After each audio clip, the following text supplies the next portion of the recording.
Après avoir entendu la description de quelques repères pédagogiques, moi je vais essayer, une tâche délicate, à essayer de vous donner donc quelques points de repère psychologiques. C'est-à-dire, puisque le gender s'articule souvent sur des réalités sociologiques et psychologiques, essayer de regarder cliniquement ce qui se passe sur le terrain.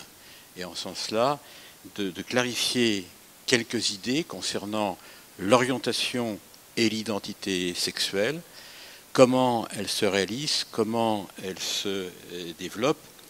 Et je voudrais vous montrer qu'il ne s'agit pas tellement de construire une identité sexuelle, qu'il ne s'agit pas tellement de choisir une orientation sexuelle comme un choix de vie, mais d'étudier, d'analyser comment ces opérations psychiques s'opèrent dans la vie mentale.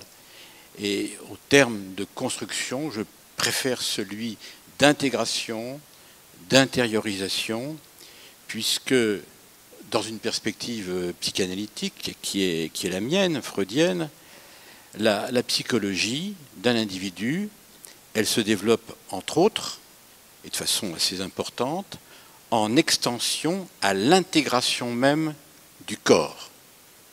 Alors il y a une autre école de psychologie, qui est l'école de Chicago, qui dira autre chose, qui dira non, la personnalité, c'est le résultat du développement du lien à la société.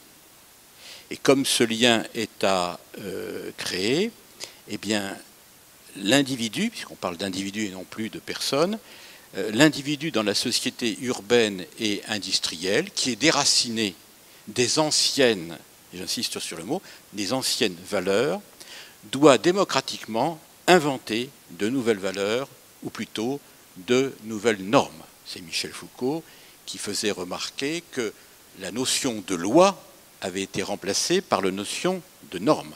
C'est-à-dire que la démocratie se donne le droit d'inventer des normes jusqu'à redéfinir ce qu'est la sexualité humaine, ce qu'un sociologue comme Éric Fassin défend, soutient, à chacun et à chaque société d'inventer le type de sexualité. Il faut démocratiser la sexualité.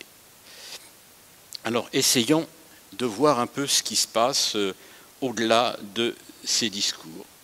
Le titre qui m'a été imparti, la dualité source de détresse, l'accompagnement, d'où la question, la dualité des sexes est-elle une source de détresse ou bien au contraire une source d'accomplissement dans la reconnaissance de l'altérité sexuelle?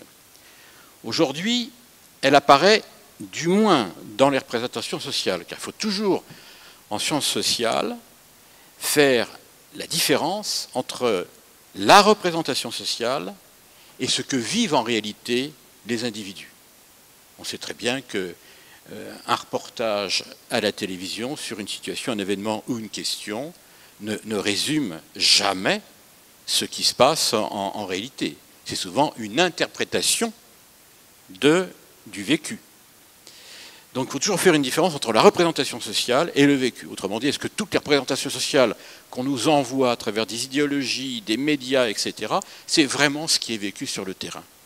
On finit par croire que ce que l'on voit, c'est ce que l'on est, alors qu'il y a une distance, avec le risque, évidemment, de devenir ce que l'on regarde, au même titre qu'on finit par devenir ce que l'on consomme dans son assiette.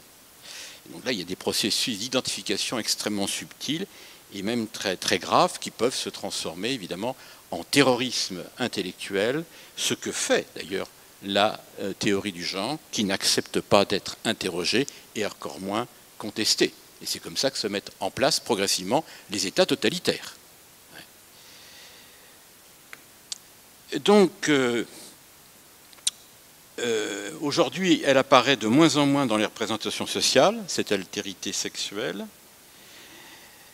Elle apparaît surtout comme une épreuve, pardon, excusez-moi, je reprends mon texte parce que vous n'allez pas comprendre ce que je veux dire. Aujourd'hui, elle apparaît du moins dans leur présentation sociale, comme une épreuve à surmonter, au point de ne plus savoir communiquer aux jeunes générations les matériaux culturels à partir desquels l'intériorisation et le dialogue avec la personne de l'autre sexe peut se faire et, quand le moment est venu, de s'acheminer vers l'alliance entre un homme et une femme.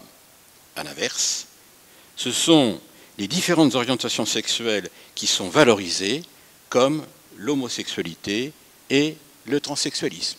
Et devant ces deux revendications, progressivement, le pouvoir politique cède. J'ai entendu ce matin aux informations que les Britanniques annonçaient que d'ici 1 an ou 2, ils allaient sans doute légaliser le mariage homosexuel.